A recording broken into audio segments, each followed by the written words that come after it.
dan tetap melaksanakannya. Perintah Yesus Sang Maha Raya. Wartakan sabdanya pada semua orang agar beroleh rahmat-Nya. Ajarlah mereka mendengar sabdanya agar hidup seturut Bapa. Mari dengar sabda Tuhanku. Hidup penuh cinta kasih-Mu dan tetap melaksanakannya. Perintah Yesus Sang Maha Jaya. Inilah Injil suci Yesus Kristus menurut Santo Markus. Dimuliakanlah Tuhan. Sabdamu kupikirkan, sabdamu kuucapkan, sabdamu kuresapkan di dalam hati. Segera sesudah itu Roh memimpin dia ke padang gurun. Di padang gurun itu ia tinggal 40 hari lamanya, dicobai oleh iblis. Ia berada di sana di antara binatang-binatang liar dan malaikat-malaikat melayani dia. Sesudah Yohanes ditangkap, datanglah Yesus ke Galilea memberitakan janji Allah. Katanya, waktunya telah genap, kerajaan Allah sudah dekat, bertobatlah dan percayalah kepada Injil. Demikianlah sabda Tuhan. Terpujilah Kristus. Bapak Ibu, saudara-saudari yang terkasih dalam Yesus Kristus, kita sudah memasuki masa Prapaskah. Pada tahun yang bersejarah ini, seingat saya baru pertama kali menerima abu itu di hari Selasa. Seingat saya. Jadi artinya itu sejarah bagi hidup saya dan hidup rohani kita, bagi yang menerima abu di hari Selasa. Walaupun pada jam 6 itu memang hitungan kalender Katolik itu sudah masuk ke hari Rabu. Tapi kebiasaannya memang hari Rabu abu itu adalah hari Rabu. Tetapi karena situasi, kondisi, demi pro ecclesia et patria, demi gereja dan tanah air, kemudian kata Yesus, berikanlah apa yang menjadi hak Kaisar dan berikanlah apa yang menjadi hak Allah, maka gereja memberikan suatu dispensasi khusus yang ditentukan oleh pimpinan umat kita, yaitu Bapak Uskup Agung. Ya, penerimaan abu boleh dilaksanakan pada hari Selasa, tetapi pantang dan puasanya tetap di hari Rabu sebenarnya. Ya, memang ada beberapa yang bertanya apakah Selasanya pantang dan puasa.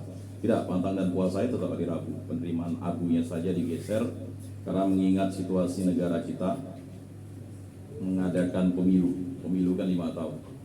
Dan memang uniknya tanggal 14 Februari itu jatuh di hari Rabu abu.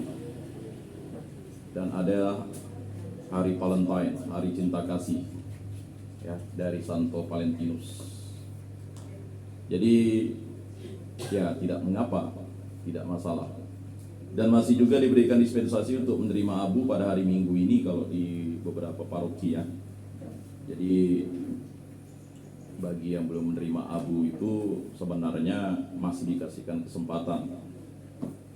Bisa datang secara pribadi dengan pastor atau mungkin dilayani oleh prodiakon atau apa. Ya biasanya seperti itu kalau yang belum menerima abu. Bapak Ibu, saudara-saudari yang terkasih, abu itu adalah ucapan syukur kita bahwa kita akan kembali, ya, dari abu akan kembali menjadi abu, dari tanah akan kembali menjadi tanah, atau forma yang lain, bertobatlah dan percayalah kepada Injil. Pada masa Prapaskah ini memang kita dituntut untuk melakukan 5 hal. Ya, 5 hal. Yang pertama, kita harus kembali menjadi orang yang kudus. Menjadi orang yang kudus itu karena, ya, tugas yang diberikan Yesus kepada kita dalam gereja Katolik itu yaitu pengudusan atau liturgia. Maka dalam 40 hari itu dihimbau untuk kita, ya, berpantang dan berpuasa. Terutama diharapkan umat Katolik itu bisa hadir di setiap misa harian atau misa-misa khusus atau misa-misa di lingkungan atau ibadat atau devosional untuk mengarahkan diri kepada Kristus Yesus. Karena 40 hari itu Yesus itu dibawa oleh Roh, ya, dibawa oleh Roh Kudus di padang gurun. Itu tujuannya adalah sebagai pemuliaan akan Yesus Kristus sebagai Tuhan dan Juru Selamat. Dan disitulah memang iblis mencobai Yesus. Dan 40 hari ini kita dicobai oleh iblis. Kalau tidak percaya pada hari Rabu Abu itu kan pasti banyak di antara kita lupa kalau kita puasa. Ya kan?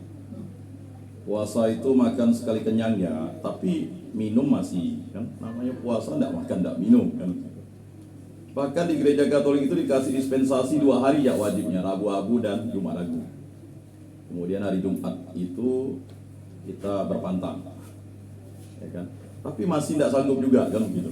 Mengapa? Karena memang bukan pantang dan puasa lahiriah yang dilaksanakan, tetapi kita harus mengoyakkan hati kita. Dalam masa Prapaskah ini memang dituntut untuk bersyukur terus-menerus karena Yesus hadir, bukan karena kehendak kita, tetapi karena kehendak Allah sendiri. Bapak Ibu, saudara-saudari yang terkasih, kalau kita menyimak bacaan ini, kita mulai berpikir bahwa Tuhan Allah saja dicobai iblis, apalagi kita manusia.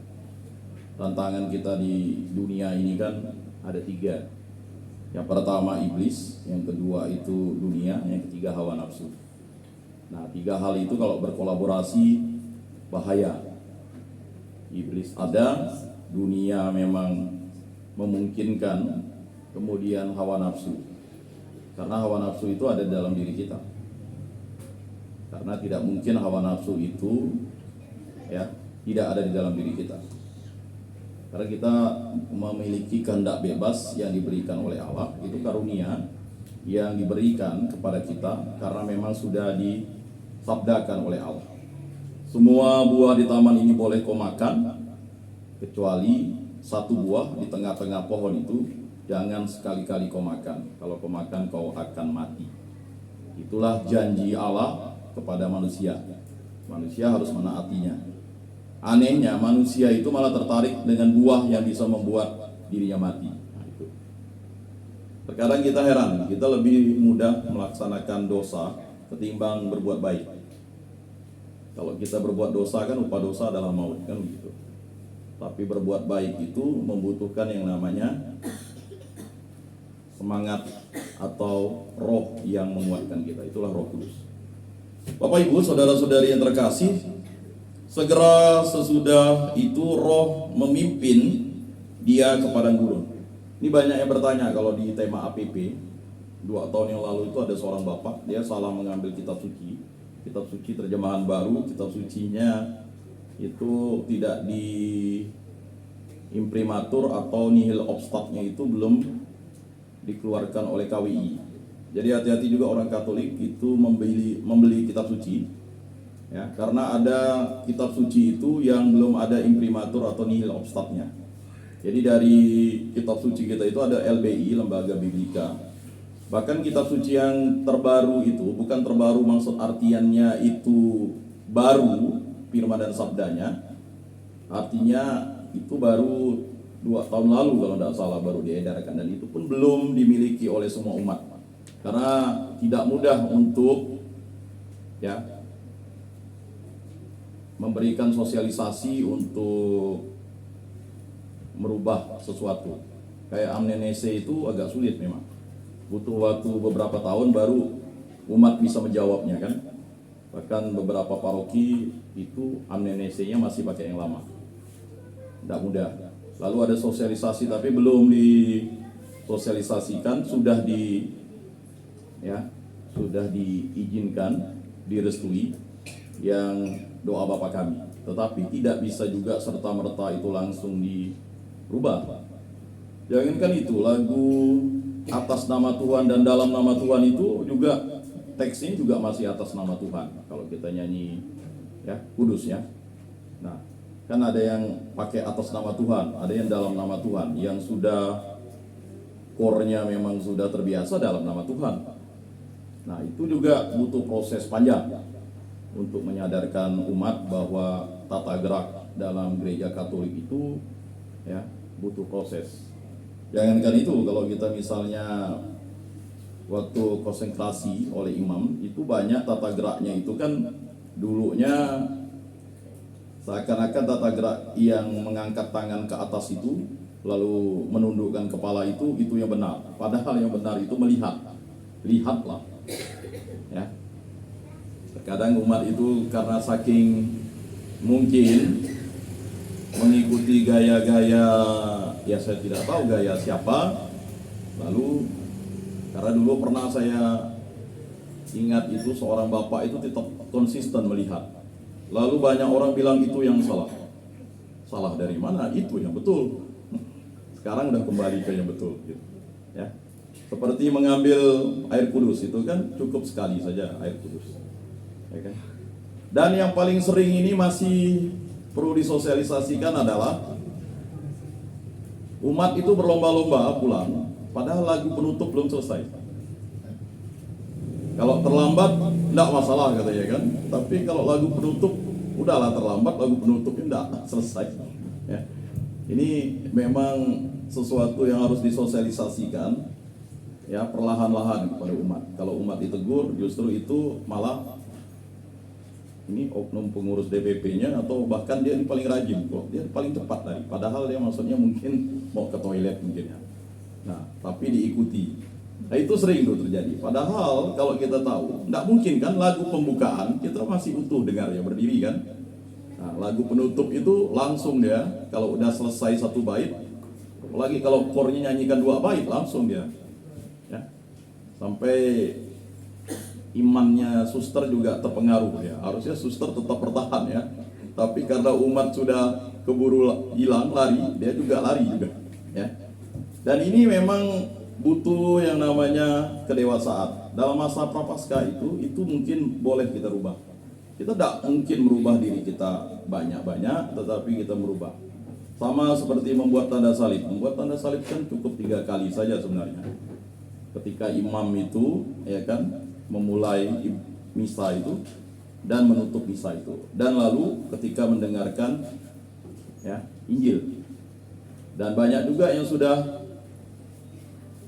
lupa doanya tadi seperti itu kan, sabdamu kupikirkan